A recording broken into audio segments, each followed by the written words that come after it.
Meus irmãos, que a graça de Jesus seja sempre sobre o seu coração e sua vida. É muito bom estarmos juntos participando neste encontro aqui, dessa conferência. É muito bom nós podermos nos envolver cada vez mais com as coisas de Deus e com a história de Deus para nós, porque aquilo que nós fazemos em termos de falar sobre missões é contar a história de Deus para o povo, desde a criação, depois a maneira como Deus se envolve com o povo criado, e há uma história para se desenvolver ali, e depois aquilo que a igreja faz não deixa de ser história também. Então o trabalho missionário é uma contação de história boa, e nós estamos aqui para então dividir um pouquinho dessas histórias de Deus, pedindo que ela se torne a nossa história também daqui para frente. Que Deus abençoe muito aos irmãos e todo esse empenho, todo esse esforço missionário. Quero agradecer ao reverendo Luiz, ao seminarista Israel, pela oportunidade de poder partilhar com os irmãos neste momento aqui e conversar um pouquinho acerca disso. Então, vamos fazer mais uma vez uma oração, pedindo a Deus que nos ajude. Querido Deus, nós agradecemos muito por este tempo que temos aqui.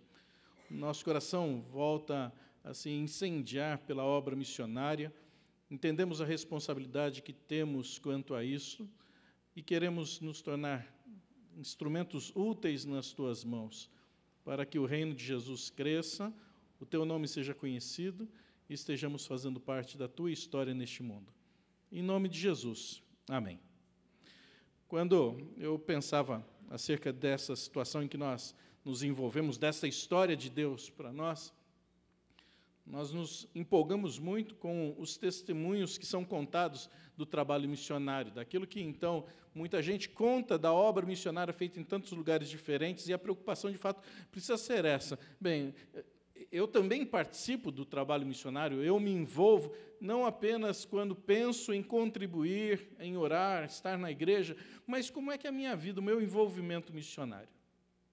A nossa história sempre vai ser contada. Deixa eu contar uma história que eu espero que você lembre de todas as outras coisas que eu falar, não dessa. Mas você já deve ter ouvido, talvez, uma historinha em que as pessoas, 3 amigos estão juntos, e um pergunta para o outro, no dia que você morrer, o que é que você quer que falem a seu respeito? Aí um fala assim, eu quero que falem que eu fui um grande empresário, que eu fiz bons negócios, que eu conquistei bastante coisa, que eu tive muito dinheiro, que eu me projetei. Aí o segundo fala assim, quando eu morrer, eu quero que falem assim, olha, foi um grande pai de família, foi um homem que educou bem os seus filhos, que orientou, são homens criados, honrados. E o terceiro, e você, o que você quer ouvir quando você morrer? Eu quero que falem assim, olha lá, está se mexendo. Depois você esquece essa história, lembre das outras. Mas o que é que vão contar a seu respeito? Qual é a história que vão contar a seu respeito? Qual é a história que vão contar da igreja de Jundiaí? Um dia a gente passa.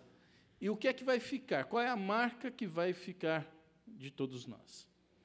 Quando nós estamos contando a história, nós estamos contando das marcas que deixaram para nós. E qual vai ser a nossa marca? Qual vai ser a nossa história? Eu estava, o mês passado, participando de um culto lá na Primeira Igreja Batista em Campinas, num pastor chinês falando do seu envolvimento no trabalho missionário, e ainda que nós tenhamos tantas informações truncadas sobre o crescimento do evangelho na China, ele dizia que aos poucos tem crescido, e ele mesmo falava assim, olha, nós não temos templo como este aqui, todo equipado, com todo esse equipamento de som, com bancos, nós não temos. Então, aquela situação que nós ouvimos de igrejas que estão escondidas ou nas casas, é o comum. Então, ele sonha um dia em ter alguma coisa assim, mas é um homem que se dedica à obra missionária, principalmente nestes países de forte perseguição islâmica.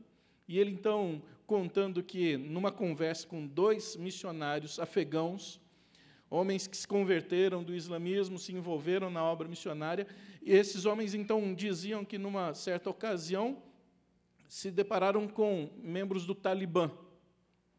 E quando estes homens do Talibã souberam que eram cristãos, aqueles afegãos, de imediato eles já, então, condenaram à morte. E um desses missionários, ele dizia assim que era um homem grande, forte, ele precisou ficar ajoelhado, porque o integrante ali do Talibã ia matá-lo na hora. Aquele homem pegou uma pedra, e ele, só com a cabeça baixa, já percebendo só o movimento daquele homem com a pedra, o homem levanta a pedra e já começa a fazer sinal de que vai descer com a pedra na cabeça daquele homem. Ele simplesmente diz assim: Senhor, perdoa porque ele não sabe o que faz. Aquele homem para com o movimento e fala assim: o que é que você disse? Aí ele fala assim: eu só repeti uma expressão que nós encontramos na Bíblia. Mas eu sei o que eu faço. Eu mato os cristãos, já fiz isso muitas vezes, já tirei a vida de muita gente, eu sei muito bem o que eu faço. Por que é que você está dizendo que eu não sei o que eu estou fazendo? O resto da história você já sabe o que acontece, porque se esse homem voltou para contar o que havia acontecido com ele, ele pregou o evangelho e aquele membro do Talibã se converteu. Deus ainda continua fazendo história nos mais diferentes modos. Às vezes nós nos empolgamos com aquelas que causam mais emoção. Mas uma missionária contemporânea nossa, falecida já, mas atuou muito na região ali da Amazônia, Sophia Miller, alguém certa vez perguntou para ela: qual foi o momento do seu chamado? Como é que foi o seu chamado? Talvez a pessoa que estivesse perguntando quisesse aquela história emocionante, que faz chorar e arrepia. Ela disse: não, eu li na Bíblia, e a Bíblia estava dizendo assim: ide e pregar o evangelho. Eu simplesmente atendi o chamado bíblico e estou aqui. Não houve comoção nenhuma. E, de repente, alguém podia falar: mas que historinha mais chata, é mais legal aquela que dá pedrada na cabeça. Qual é a nossa história? O que é que vão contar a nosso respeito? Nós olhamos para o texto bíblico e vamos começar ali, porque eu quero contar para os irmãos, eu espero que não seja enfadonho o tempo que nós vamos gastar aqui, mas contar a história da Bíblia, contar a história do cristianismo, do trabalho missionário. Mas Atos capítulo 13, conta a história da igreja presbiteriana de Antioquia. Se eu estivesse em outro lugar, seria outra, mas aqui... A igreja presbiteriana de Antioquia tinha ali homens especiais, e depois, no final, nós vamos voltar a esse texto. Mas, quando o versículo 2, que é bastante conhecido, o conselho está ali reunido, a igreja está ali participando daquele momento, versículo 2 diz: e servindo eles ao Senhor. A expressão de serviço aqui é a mesma que, se nós quiséssemos traduzir, poderia até ser uma tradução positiva, correta, dizendo: e adorando eles ao Senhor. Então, o processo da obra missionária, da história missionária, é um processo de adoração. O fazer missões é uma expressão de adoração a Deus. E é isso que nós precisamos, então, lembrar. Deixa eu, então, contar aqui para vocês sobre uma igreja missionária. E a igreja missionária é uma igreja que ouve. Ouve em que sentido? Se envolve com oração. Não há igreja missionária que não ore.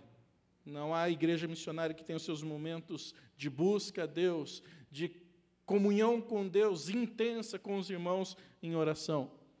Mas é uma igreja que também compreende a urgência disso, que não é algo para ser protelado, deixado para depois, mas é para o tempo do agora.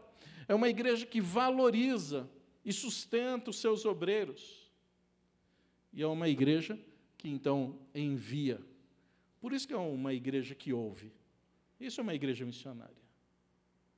O contrário disso, a gente vai falar assim: uma igreja surda. Uma igreja surda, isso aqui é invenção minha, é uma igreja atrofiária. Se uma igreja missionária ouve, uma igreja atrofiária é surda. E nós encontramos muitas no nosso tempo, igrejas que não se aplicam na obra da evangelização, não abrem congregações, não desenvolvem trabalhos especiais. Ela vai murchando, vai morrendo, não vai se renovando. Denominações são formadas, às vezes, por problemas de ordem política, e hoje, quando nós olhamos por aí, várias delas vão se extinguindo, porque não há crescimento, não há surgimento de novos campos, de novos trabalhos, vai atrofiando. Igreja surda.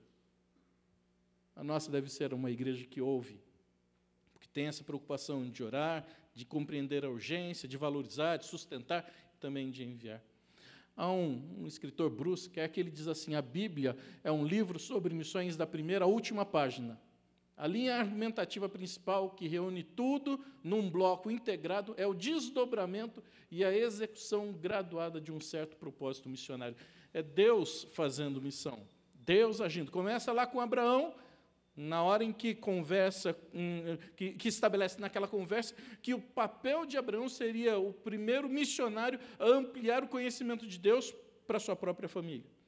É uma bênção em cumprimento, que se estende a todas as famílias da terra. Nós encontramos o discurso de Pedro, falando, mencionando sobre isso, depois um outro desdobramento com as pregações de Paulo. Se olhar para o Velho Testamento, nós encontramos expressões em Gênesis, Deuteronômio, Isaías, Zacarias. Quantos profetas falaram sobre essa ação de Deus, essa história de Deus em favor do homem? É por isso que a grande comissão, que às vezes a gente compreende mal, porque quando se fala sobre comissão, é a comissão que vai cuidar da conferência, é a comissão que vai cuidar do almoço, é a comissão parece um montinho de gente. E, às vezes, tem pessoas que falam assim, que na igreja nós temos muitas comissões que nós não sabemos o que vai tratar, mas no final tem comida. Não é? Parece que é para isso. A gente não sabe qual vai ser o assunto, mas vai ter comida no final. Melhor seria se falar assim, o grande comissionamento. O comissionamento de Jesus traz uma ênfase missiológica muito forte. É o impacto da bênção do Antigo Testamento sendo vista ainda hoje. O problema é que a igreja cristã, desde que aquilo aconteceu, parece que vai esfriando. Então, nós precisamos de eventos como esse para reaquecer o nosso coração. Isso deveria ser uma prática comum da igreja, desde quando então se estabeleceu, ali, a partir da ocasião em que em Jerusalém, a manifestação do Espírito Santo, que é o dia de Pentecostes. Isso deveria ser parte natural da vida da igreja. Mas, aos poucos, vai sendo esfriado. E a gente não precisa ser lembrado dessas coisas. Um pouco, então, dessa história. Um nome importante para isso nós encontramos aí, que é William Carey. É o primeiro período missionário. E o ano dele, 1792, é uma história que certamente você já ouviu falar. Mas o detalhe é que o seu trabalho começa quando ele tinha menos de 30 anos. Menos de 30 anos. E ele acaba se envolvendo em algumas dificuldades por causa dessa grande comissão. E no instante em que ele se aventura a querer falar sobre isso, ele é rechaçado pela própria igreja, dizendo, olha, quando Deus quiser conquistar os pagãos, ele haverá de fazê-lo sem a sua ajuda e sem a nossa. Isso era a igreja, fogo amigo. Não era nem os estranhos, não eram nem os incrédulos, não eram nem os ateus. Não precisa se preocupar. Não, era a gente da própria igreja. Era a maneira de ser estimulado. Bem, a luta de Carey vai acontecendo, ele forma uma pequena agência missionária que lhe traz sustento para entrar pelos interiores da Índia. O seu trabalho causa uma repercussão, um impacto tão intenso nos países europeus, na América do Norte. Muitos estudantes, muitas mulheres se envolvem na vida de oração. Ele não é o primeiro protestante a fazer a obra missionária, mas o seu tempo se destaca. Há escritores que dizem que, em 1865, muitas mulheres de Boston saíam para fazer missões em outros lugares. Ou seja, o trabalho que William Carey começa a desenvolver causa o seu efeito, mas ainda é um primeiro instante. Um outro personagem interessante que a história pouco conta, relacionado à obra missionária, é David Livingstone, 1840. E em alguns livros você vai encontrar informação sobre Livingstone como sendo um explorador, um arqueólogo, um desbravador. É quem vai encontrar o delta do rio Nilo, as nascentes, não é? As cataratas chamadas Vitória, em homenagem à Rainha Vitória. Um homem destacado no meio científico, mas o propósito dele, junto aos africanos, e ele entra pelo interior da África, é justamente para levar o Evangelho, a palavra de Deus. Então, a sua missão acontece ali. Com 27 anos de idade, ele faz isso. Vai morrer com 60 anos, e, como muitos já sabem, né, enterrado na abadia de Westminster, mas sem o seu coração, porque os africanos pediram para que o coração fosse deixado na África. Um outro personagem interessante é Hudson Taylor. Já é um segundo período missionário, dentro da história que nós encontramos aí. menos de 30 anos de idade. E ele vai, então, para o interior da China. Você encontra várias figuras de Hudson Taylor com roupas chinesas, porque ele mergulha mesmo nesse projeto de tentar ser um deles ali. Um grande movimento estudantil acontece a partir do seu trabalho, e nas décadas de 1880, 90, um movimento estudantil voluntário, 100 mil jovens se envolvem com missões, 20 mil além-mar, 80 mil em suas próprias terras. Era muita gente, muitos estudantes universitários envolvidos com isso daí. A partir de 1930, 34, 1940, é que a obra missionária toma um novo fôlego, e aí a gente já vai entender como sendo um período mais nosso, um período mais recente. Mas quanto disso foi necessário fazer, mas baseado naquela primeira situação que nós vimos, no envolvimento com oração. Como aquela viúva que no Evangelho fala que importuna o juiz, porque busca alguma coisa que precisa atender à sua necessidade, querendo para si. Fala assim, é o envolvimento da igreja na oração, na vida de oração. Se nós compreendermos quanto isso favorece a nossa vida particular, quanto isso favorece a nossa igreja como comunidade, como isso favorece a expansão do Evangelho pelo trabalho missionário, nós nos daríamos muito mais à vida de oração. A gente não faz isso. Honestamente, a gente ora muito pouco. E boa parte das nossas orações são aquelas orações de carimbo, que é sempre para falar a mesma coisa com Deus. Às vezes a oração que a gente faz no momento do almoço ou no final do dia, igualzinho. Agora, imagine você conversando com uma pessoa que só fala a mesma coisa. Você fala assim, nossa, mas que pessoa chata, não tem outro assunto, é sempre a mesma coisa. Então, imagina, às vezes, como é que Deus olha para a nossa vez, quando nós estamos falando, mas que pessoa, só tem esse assunto, não sabe conversar comigo, não sabe ter uma troca de ideia. Nós nos envolvemos muito pouco. Como é que nós vemos hoje o mundo?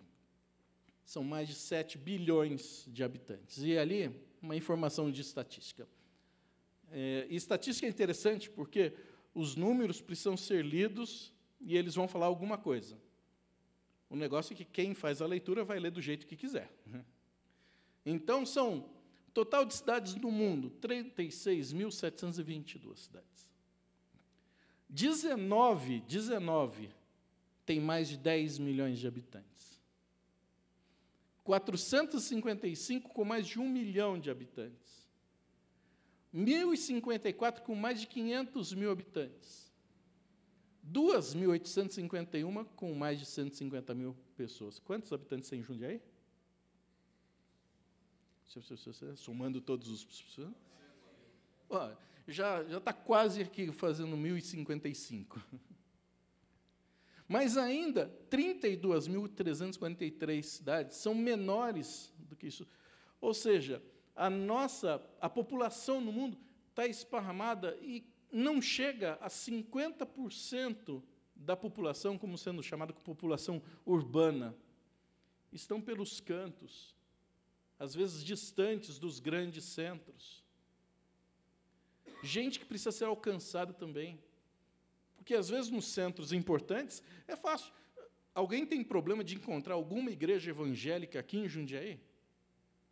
Em algumas cidades, durante o tempo em que eu estava na secretaria, viajava bastante para muitos lugares, e às vezes, eu ficava na dúvida se tinha mais igreja ou mais boteco na cidade.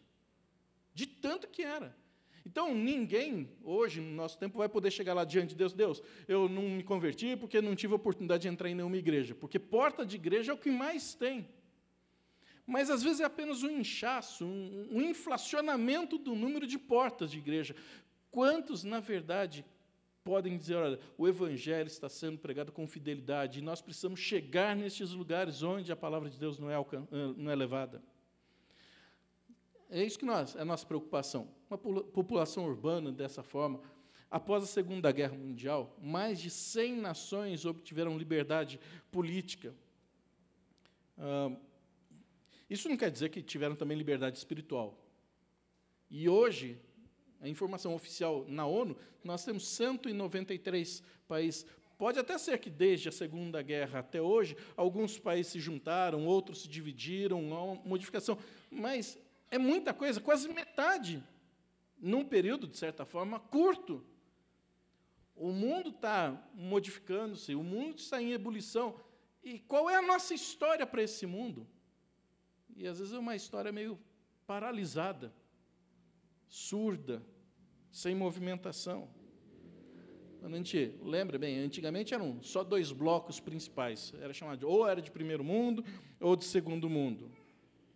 Hoje, a configuração é mais por ordem religiosa. Ou é muçulmano ou não é muçulmano. A multiplicação dos movimentos nacionalistas, étnicos, isso que foi gerando várias divisões, desdobramentos. Se pensarmos em termos de religião, o cristianismo continua sendo a maior, com 32%, só 5,1% desse grupo são protestantes. O islamismo, a segunda maior religião, e observe o terceiro número, sem religião, com 16%. Os hindus viriam em 4º lugar nessa sequência. Há muita gente sem religião. E há muita gente, talvez, fazendo opções equivocadas quanto à sua fé. Por isso que alguém escreveu o seguinte: para alguém que está cheio do Espírito Santo, o testemunho não é obrigatório ou constrangedor. O testemunho é inevitável. Mas isso para quem está cheio do Espírito Santo. Uma história mais nossa, uma história mais recente. Nós falamos sobre Simonton, não é? Sempre, no mês de agosto, destacamos a ocasião em que a igreja faz seu aniversário. E a história de Simonton sempre é lembrada. Alguém que chega ao Brasil em 1859 com 26 anos de idade. Você lembra dos outros 3 personagens da história? Juntando com Simonton, esses 4, há 2 coisas em comum. Primeiro, esse ardor missionário que os 4 tinham. E a segunda situação, todos com menos de 30 anos de idade. Hoje em dia, a situação vai sendo tão modificada, tão diferente, que às vezes quando um jovem chega em casa e fala para os pais, eu estou pensando em ser pastor. Os pais arregalam os olhos, não, filho, primeiro você tem que estudar. Vai arrumar uma profissão.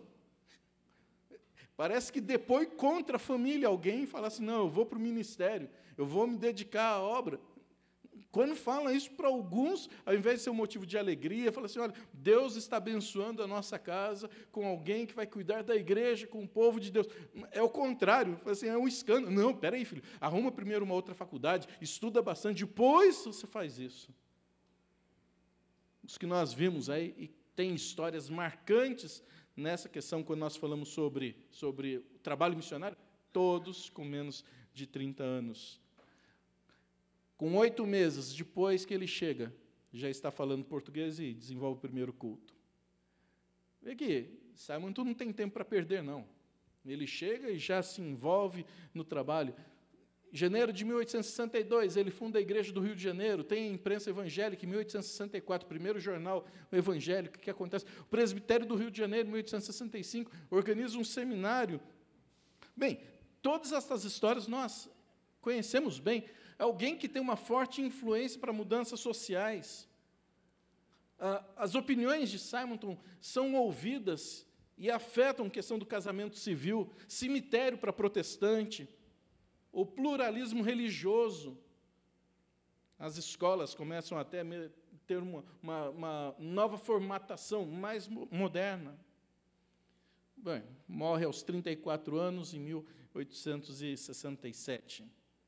Um pouco depois, 3 anos depois da morte da sua esposa, é essa história trágica que todos nós conhecemos. Se somarmos todos os presbiterianos que temos hoje no Brasil, chegamos a cerca de 1 milhão, talvez um pouco mais, um pouco menos. Mas todo esse envolvimento, todo esse trabalho intenso em tão pouco tempo, tinha muito a ver com a questão de planejamento. E planejamento e estruturação eram sinais de que Simonton era muito preocupado em fazer a obra do Senhor, mas fazer bem feito. E ele então diz, olha, isso tem que ter base bíblica, devem ser executados sob a conscientização da suprema soberania de Deus. Esse texto de Tiago é aquela menção bíblica que, olha, nós podemos fazer todas as coisas, mas se Deus quiser, Nós podemos nos planejar, se Deus quiser. Então, Simonton tinha isso muito claro na sua mente, no seu coração. E há um sermão importante que Simonton desenvolve, que ele fala sobre esse planejamento correto, e ele fala assim, o planejamento correto é o planejamento das ações, não dos resultados. Não ficava estabelecendo, nós vamos alcançar 30 novos crentes. Não, é a forma de chegar nessas pessoas. O resultado pertence a Deus. E ele, então, desenvolve um sermão, e o título do seu sermão é Os Meios Necessários e Próprios para Plantar o Reino de Jesus Cristo no Brasil.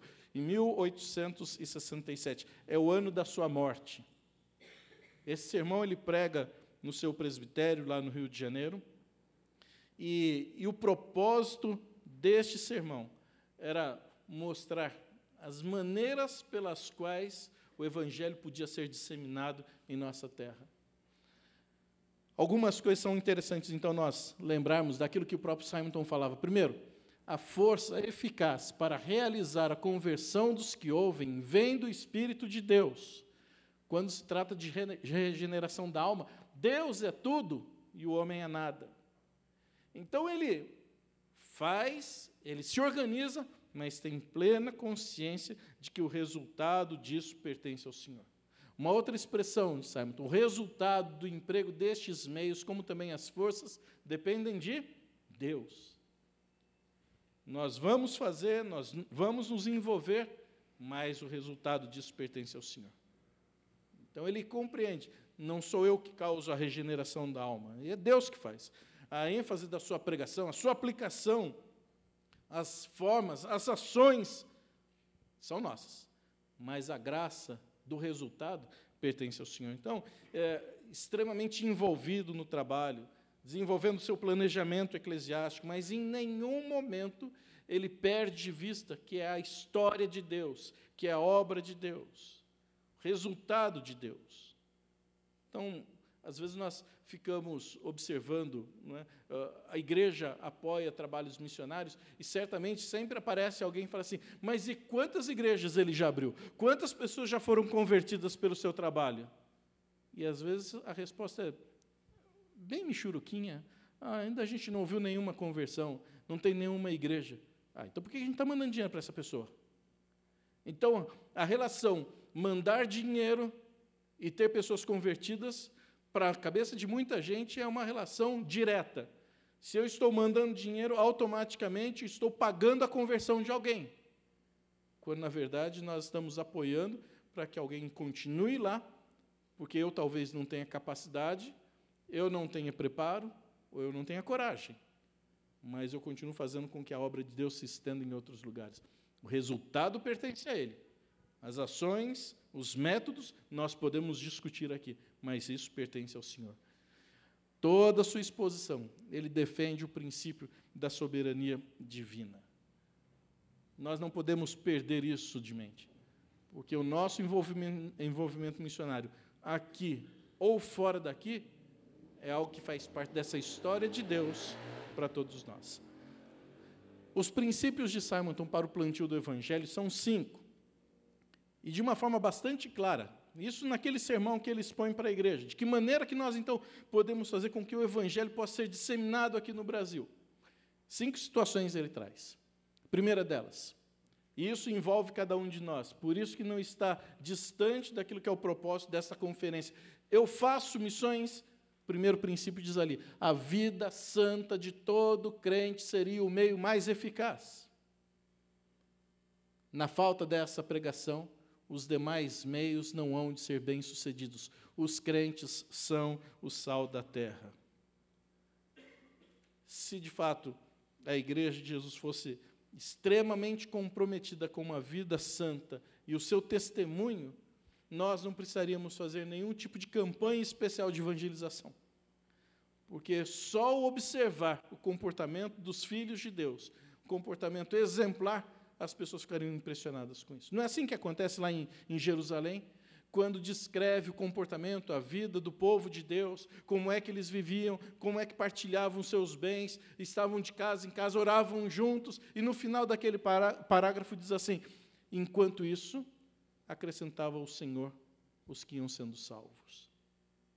A gente não ouve falar que, olha, se juntaram para uma distribuição especial de folhetos, se juntaram para fazer um piquenique evangélico. Não, era a vida comum.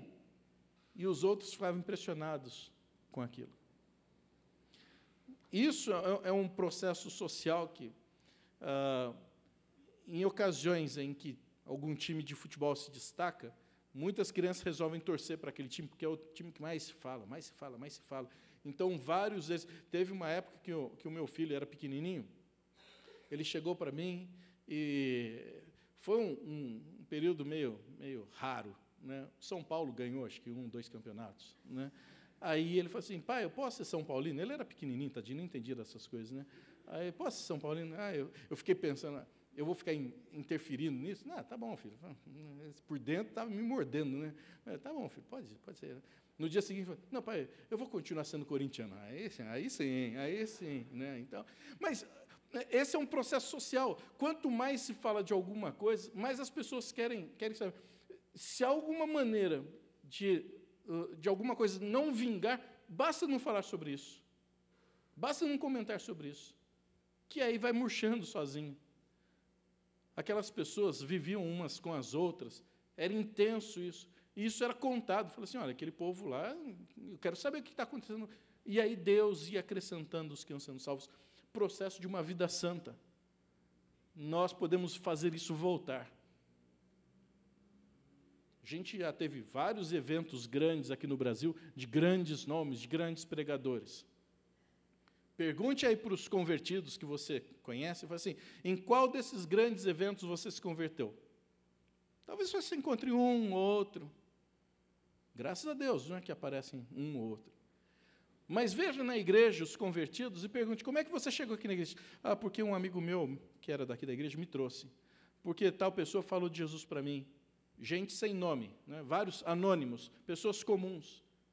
Continua sendo o meio mais efetivo de evangelização. Segunda situação que Simonton fala no seu sermão, a disseminação da palavra de Deus, a Bíblia, bem como livros e folhetos religiosos. Deste modo, pode-se dar notícias de Jesus a muitos que não querem assistir ao culto público. A imprensa é arma poderosa para o bem. Era do tempo dele. Vamos imprimir folhetos, vamos imprimir jornais. As pessoas liam isso, hoje não lê mais. Mas nós temos Twitter, nós temos Facebook, nós temos WhatsApp. E ferramenta boa para dar bom dia, mostrar florzinha. Né? Quem participa de vários grupos de WhatsApp sabe como isso é gostoso. Né? Use essa ferramenta para o bem. Use com essa finalidade, é disseminar a palavra de Deus. E, às vezes, só compartilhar de um versículo, a pessoa que recebe pode estar precisando e falar assim, nossa, Deus falou comigo por meio daquele versículo que você trouxe. E, às vezes, a gente está mandando aquele versículo que leu no dia, fala assim, vou mandar para as pessoas que eu tenho na minha rede aqui. Né? E aquilo pode ser um instrumento de Deus. Simonton não sabia nada de tecnologia, porque não tinha no seu tempo, mas qual é o argumento que ele fala assim, vamos disseminar a palavra de Deus, vamos compartilhar a palavra de Deus. Naquele sermão, no ano da morte dele. A transmissão oral pela pregação aos amigos, conhecidos e vizinhos, e o convite ao culto público. Cada crente deve comunicar ao vizinho ou próximo aquilo que recebe, até que toda a sociedade seja transformada. Olha só o projeto dele. Nós queremos evangelizar o Brasil todo. Se os crentes começarem a contar um para o outro, um dia a gente ocupa o país inteiro. E ele não estava trazendo nenhuma ideia maluca, não. Era apenas compartilhar. Por isso que volta. Bem, eu faço missões. Simonton, lá no início, ele está perguntando, e aí, gente, como é que está? Aquela minha ideia do sermão que eu fiz antes de morrer, está vingando? A pregação do Evangelho por pessoas para isso designadas e ordenadas. E aí ele falava da preocupação que tinha em tornar aquela igreja nova, já abastecendo-se através de líderes, de presbíteros, de pastores, de professores para a escola dominical, como hoje nós temos aqui. Às vezes nós temos um comportamento contrário a isso, principalmente quando vai chegando no final do ano, em que o conselho precisa pensar nas nomeações de cargos para a igreja. E lugar em que tem muita gente bondosa, gentil, é na igreja, né?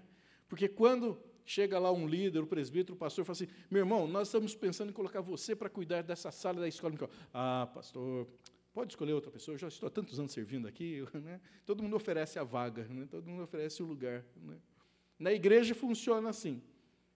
Na hora que sai um comercial na televisão dizendo que vão entregar comida de graça no supermercado, todo mundo quer ser o primeirão a chegar, né? Mas na igreja que a gente é muito gentil, não vou oferecer a minha vez para outro, né? Quer um exemplo mais simplesinho? É só falar assim, vamos ter uma oração voluntária. Aí todo mundo abaixa a cabeça, fazendo, não, eu vou deixar meu irmão orar, né? Só que tem 200 pessoas, todo mundo deixa o outro orar, né? Aí quem pediu acaba fazendo. Mas é isso, essa preocupação de estimular as pessoas a servirem, de quererem trabalhar, de ajudar. E, por fim, o estabelecimento de escolas para os filhos dos membros das igrejas. É por isso que nós temos várias escolas em várias cidades aqui do Brasil. Agora, falando com o pastor, falando de um sonho de também ter uma escola evangélica, presbiteriana aqui. Exatamente para essa finalidade, de nutrir os nossos filhos. Hoje em dia, o evangelho é muito bombardeado, e nas escolas parece que há um prazer maior ainda, para que as crianças não tenham acesso ao conhecimento das Escrituras. Uma ocasião, conversando com uma pessoa, ele falava até de uma publicação que tinha visto, em que tem sido estimulada a distribuição de Bíblias nos presídios. Gideões internacionais fazem isso, muitos grupos fazem isso. Mas, com toda certeza, se houvesse a distribuição da palavra de Deus para as crianças, a gente distribuiria muito menos nos presídios, porque não haveria tanta gente nos presídios precisando. Mas como não se faz na escola, e às vezes dentro dos lares também não se coloca, é o que acontece. Então, a preocupação que Simonton tem é nessa direção. Essas coisas todas que nós pensamos, ou seja, Simonton tinha uma preocupação local, e isso crescia, que é o que nós queremos pensar também. Por fim, eu queria só compartilhar uma reflexão que o pastor John Stott fez. E ele falava dos motivos, dos valores bíblicos que motivaram a igreja de Antioquia a fazer missões. E ele puxava para esse texto de Atos 13, lembrando, e se você ainda tem aí a sua Bíblia aberta, né, tem alguns detalhes que ele coloca nesse texto de Atos 13, e que ele fala, bem, havia o testemunho de Jesus, mas era preciso que aquilo se expandisse mais ainda. Então, era Judéia, Samaria, Antioquia, confins da terra. Se não houvesse aquela perseguição que se desencadeia logo depois do dia de Pentecostes, talvez nós aqui, fins da terra, não teríamos sido alcançados, porque a tendência seria dos crentes novos se autoprotegerem e ficariam ali em Jerusalém. Então, dentro do desígnio de Deus, daquilo que Deus estabelece, da programação, da agenda de Deus, Ele permite uma perseguição à igreja para que, então, fosse o Evangelho expandido. É assim que, depois, com as pregações, vai chegar na Europa, vai entrar na Europa através da Macedônia, da cidade de Filipos. E, a partir da contaminação boa na Europa, vai chegar, então, até nós. Então, nós somos herdeiros de um processo que começa ali de Deus empurrando a igreja para fora. E nós observamos alguns detalhes dessa história de Deus em Jerusalém, porque 2 diáconos são evangelistas. Nós encontramos ali Estevão, que tem ensino e depois é marcado pelo seu martírio. E depois Filipe é um homem ousado e é aquele que vai então chegar aos samaritanos e é aquele etíope. Vejam que eram diáconos, né? Hoje a gente disseca tanto os termos e os ofícios que o diácono é aquele braçal da igreja. Então, precisa carregar banco, chama o diácono. Precisa colocar bêbado para fora, chama o diácono. Não, são homens que devem ter o mesmo equilíbrio, a maturidade espiritual que um presbítero, só que cada um no seu ofício, cada um na sua função. Então, não se chamam aqui, olha, vamos chamar aquele apóstolo para evangelizar o etíope. Não, é o diácono que vai fazer isso. Essa história de Deus, através daquele povo, traz a informação de duas conversões especiais. Uma é de Cornélio. Então, os irmãos se lembram da ocasião em que Pedro vai até Cornélio e aí se converte. O impacto daquilo, porque gentil, como é que o evangelho está sendo dado aos gentios? E depois a conversão de Saulo, e aí o desenvolvimento da obra missionária, de um modo, então, muito mais impactante, muito mais marcante, porque o maior perseguidor dos cristãos agora se tornava o maior divulgador do cristianismo. Então, até nesse instante, a ação se limita mais à Palestina, à Síria. Uma coisa interessante é que a população de Antioquia se reflete naquela liderança. Era uma população, vamos chamar nos nossos termos, uma população cosmopolita. E ela se reflete nos membros, na liderança daquela igreja que está lá. Você vê aí, no primeiro versículo, fala sobre Barnabé. E Barnabé, quando é mencionado uma outra ocasião em Atos, fala assim, que era um levita, um homem natural de Chipre. Um outro personagem aqui desse conselho é Simeão, por sobrenome Níger, que é uma forma de se colocar como negro, provavelmente um africano. E há vários escritores que estabelecem que esse Simeão seria o Simão Cirineu, aquele que carregou a cruz de Jesus no momento do seu martírio. Então, muito provavelmente fosse o mesmo homem. Depois vai mencionar Lúcio de Cirene, e também por causa dessas situações de tradução, de transliteração, alguns pensariam que talvez esse Lúcio seria o próprio Lucas, fazendo uma referência a si mesmo. Aí vai mencionar sobre Manaém, que é colasso de Herodes, ou irmão de leite de Herodes, ou seja, dentro da comunidade, pessoas de um outro nível social também fazendo parte do grupo de crentes. E depois, Saulo ou Paulo, Paulo ou Saulo. Se algum dia você ouviu que ele era Saulo, depois se converteu, virou Paulo, esqueça essa história, porque isso nunca aconteceu. Saulo e Paulo, a mesma pessoa com dois nomes. Estando no meio dos judeus, ele era Saulo. Estando no meio dos gentios, ele usava o nome romano, que era Paulo. Então, esqueça essa história. Paulo nunca caiu do cavalo, que é outra parte também. Paulo caiu do cavalo e aí se converteu. Não tem. Se você olhar no versículo 9 do capítulo 13, vai falar assim, todavia Saulo, também chamado Paulo. Então, essa história que talvez alguns tenham ouvido, não ocorreu. A única mudança de nome, mudança mesmo de nome na Bíblia, qual que é, Israel? É isso aí. Né? O único que muda de nome é Jacó, que aí se torna Israel. Única mudança de nome. Porque nem os outros. Mas e Abrão? Abrão não mudou de nome, foi apenas um acréscimo, né, de Abrão para Abraão. Sarai é a mesma coisa, para dar ênfase ao seu significado. Então, nem Paulo mudou de nome, nem Saulo mudou de nome. Então, Saulo, Paulo, Paulo, Saulo é a mesma pessoa, conforme o grupo com quem ele se relaciona. As cartas são escritas para gentios, por isso que ele sempre é Paulo. Mas no momento em que ele está junto ali dos judeus, ele é Saulo. Se você olhar o capítulo 9, que é a conversão, até o capítulo 13, e fizer um gancho com Gálatas, capítulo 1, você vai ver que entre a conversão e até esta ocasião do capítulo 13, que a gente passa em alguns segundos só olhando, são cerca de 17 anos de diferença. Daria muito tempo para ele ter mudado de nome e já não ser mais chamado pelo outro. Então, é apenas um esclarecimento aí. Mas, veja lá, versículo 2, que nós destacamos no início. E servindo eles ao Senhor, jejuando. E então o Espírito diz, separai-me agora Barnabé e Saulo para a obra que os tenho chamado. Então, algumas coisas são interessantes nós pensarmos. A primeira delas, e segundo aquilo que Stott fala, a quem o Espírito Santo revelou a sua vontade? Às vezes nós achamos que aquilo foi revelado apenas para Saulo e Barnabé, naquela hora em que o conselho estava ali reunido. Na verdade, a compreensão precisa ser muito mais ampla, porque certamente estes dois tinham dentro do seu coração uma convicção do chamado de Deus.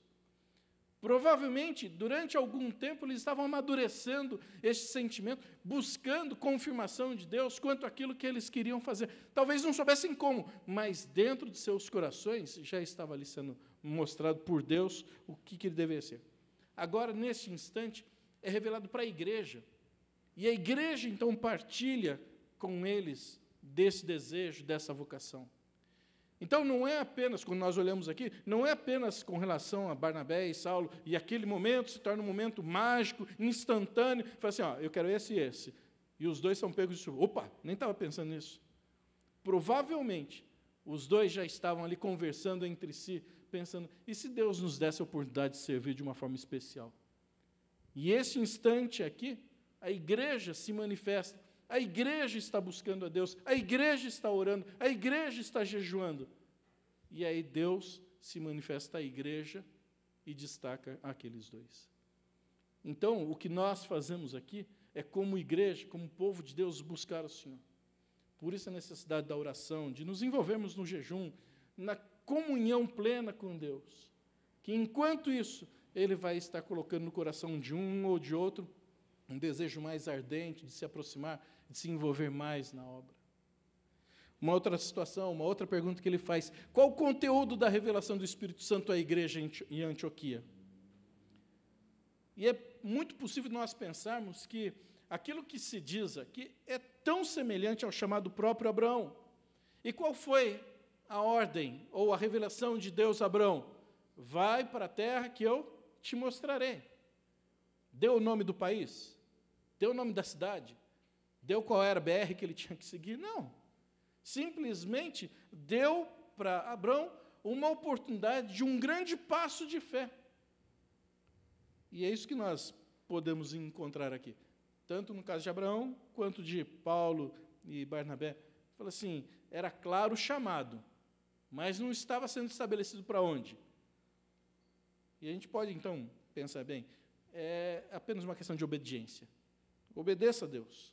Dê o passo de fé. Se é Ele quem está chamando, Ele se encarrega de organizar o nosso trajeto e todas as demais situações necessárias. Mas esse passo de fé é fundamental. Então, o conteúdo da revelação era exatamente isso. Dê um passo de fé. Eu vou apontar qual a direção, eu vou apontar o lugar. E, às vezes, o problema é o medo de dar esse passo. É o receio de dar esse passo. Se vem de Deus, pode ir tranquilo. A outra pergunta que ele faz: quem comissionou esses missionários? De quem veio o comissionamento? Nós vemos aqui que isso é destacado pelo Espírito Santo, então o chamado interno, tanto Saulo, Paulo quanto Barnabé percebem isso. Mas quando nós olhamos os versículos seguintes, enviados, pois, versículo 4, pelo Espírito Santo, desceram, navegaram. Ou seja, sempre há uma menção dos verbos colocados no plural. Depois, um pouco mais adiante, vem a imposição de mãos sobre eles. A igreja está se mostrando ali, a igreja está participando disso, é a igreja que vai despedi-los para a obra missionária, para o trabalho que eles vão fazer. Então, esse equilíbrio é muito importante e muito sadio, da compreensão do chamado do obreiro, mas da participação da igreja também, para que se evite os extremos, e todo extremo é perigoso. Tanto um extremo de uma tendência chamada de individualismo, quando uma pessoa chega e alega a direção particular, pessoal, fala assim, Deus me chamou, é o Espírito Santo que me revelou, então eu tenho que ir para a obra missionária, sem referência alguma à igreja. Não existe célula fora do corpo, não existe membro fora do corpo, tem que estar ligado ao corpo. Então, essa tendência individualista de uma missão independente, isso não tem fundamento, não tem participação bíblica. Não existe missionário. Você está vinculado a quem? A qual igreja? A qual agência? Não, eu sou independente. Espera aí. Se o missionário está desvinculado de qualquer coisa, não precisa se submeter à liderança de nada, alguma coisa estranha acontece, porque não é esse o modelo bíblico. Olhe para quando Paulo volta das viagens missionárias. Ele vai à igreja, compartilha com a igreja, submete às decisões que a igreja toma. Bom, qual é o outro extremo? O outro extremo também é o do institucionalismo. Então, a igreja por si começa a tomar as suas decisões sem referência alguma ao Espírito Santo, nem um lado e nem outro, nem um extremo e nem outro, mas as duas coisas caminhando juntas. O missionário entendendo que o chamado de Deus faz parte da vida da igreja, e a igreja buscando a Deus a fim de apoiar e sustentar aqueles que são enviados. Eles foram enviados pela igreja, e é assim que deve ser a nossa participação e a nossa preocupação com relação àqueles que estão longe, e aqueles que estão perto, e aqueles que estão dentro. Ajudá-los também a perceber como é que Deus pode usar de cada um de nós do seu jeito, no seu lugar, na sua casa, no seu trabalho. Qual é a história que vão contar a nosso respeito? Qual vai ser o marco da nossa história? Quando eu morei durante 5 anos lá no Espírito Santo, e quando, numa certa ocasião, eu estava lendo o jornal, veio uma notícia que me chamou a atenção, que uma senhora de 114 anos havia falecido. O jornal local, né?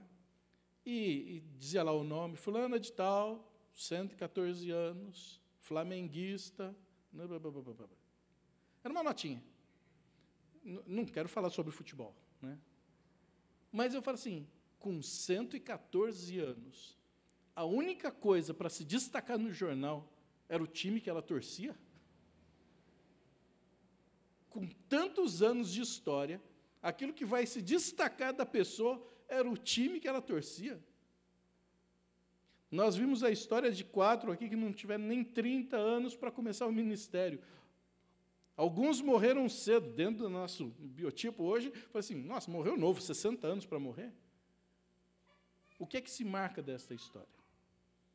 Eu quero encerrar só lendo 3 versículos com os irmãos, para ver como é que a história se torna marcante. Personagens bíblicos. Gente como a gente. Pessoas tementes a Deus. Pessoas fiéis ao Senhor.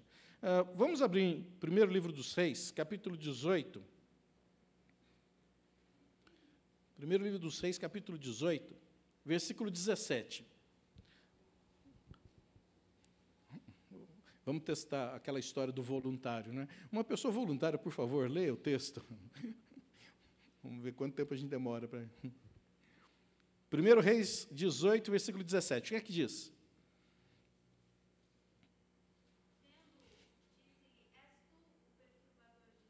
Isso. Está falando sobre Elias. Elias, homem de Deus, certo? Homem crente. Desses, crente bom. Né? Ele está sendo chamado do quê? Perturbador. Perturbador. Elias, homem de Deus, chamado de perturbador. Vamos para outro. Amós. Amós, capítulo 7, versículo 10. Amós é aquele, fica no meio dos profetas menores, que às vezes é tão pequenininho que fica escondido lá, que a gente nunca acha, né? Quando na igreja, né, o pastor pede esses livros complicados, fala assim, Amós está antes de Gênesis. Antes de Gênesis tem aquela página, índice. Aí você encontra Amós no índice. Né? Então,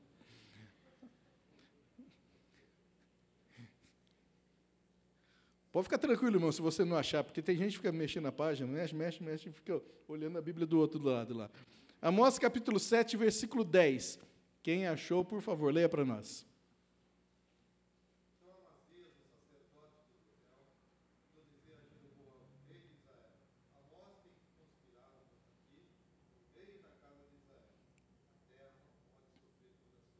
Muito bem. Amós, todo mundo conhece, profeta, homem crente, homem de Deus, certo?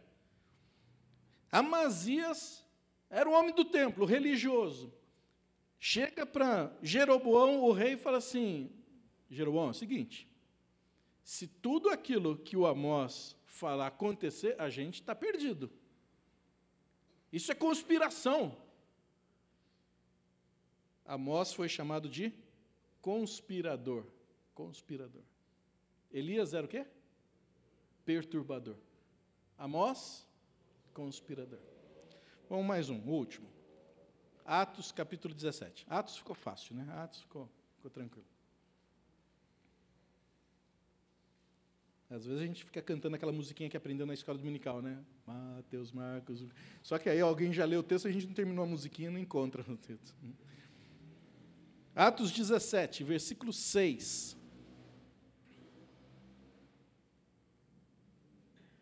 Quem achou, por favor. Porém, não os encontrando, arrastaram a Jasão e alguns irmãos perante as autoridades, clamando: estes têm transtornado o mundo. Esses que têm transtornado o mundo chegaram também aqui. Veja aqui, Paulo e Silas, homens de Deus, crentes, gente fiel, entraram ali em Tessalônica, começaram a falar do evangelho, causa aquele tumulto todo, e são chamados de quê? Transtornadores. Elias, perturbador. Amós, conspirador. E Paulo e Silas, transtornadores. Olha os apelidos que eles receberam. Olha como é que a história deles se tornou marcante. O que é que vão contar da gente? Qual vai ser a nossa história? Talvez, como a gente cantava lá quando criancinha, cante ainda, sou uma florzinha de Jesus, sou um soldadinho de Jesus. Só que passou a fase, a gente já cresceu, as crianças subiram, foram para outra sala, nós continuamos aqui, mas a música continua sendo a mesma, né? É a florzinha, é o soldadinho. Está na hora da história ser marcada por outros eventos. História de Deus em nós, para que isso seja contado nas outras gerações. Daqui a uns 50 anos, outras pessoas estarão sentadas aqui. Aqui não, no outro templo novo, né? Mas o que é que eles vão contar da igreja que passou por aqui nesse período? Qual vai ser a história de Deus em nós para marcar esse tempo? Por isso que nós também podemos fazer missões. Em qualquer ocasião, em qualquer tempo, que é aquilo que a gente tem visto aqui. Missões, eu faço. Que Deus nos abençoe. Amém.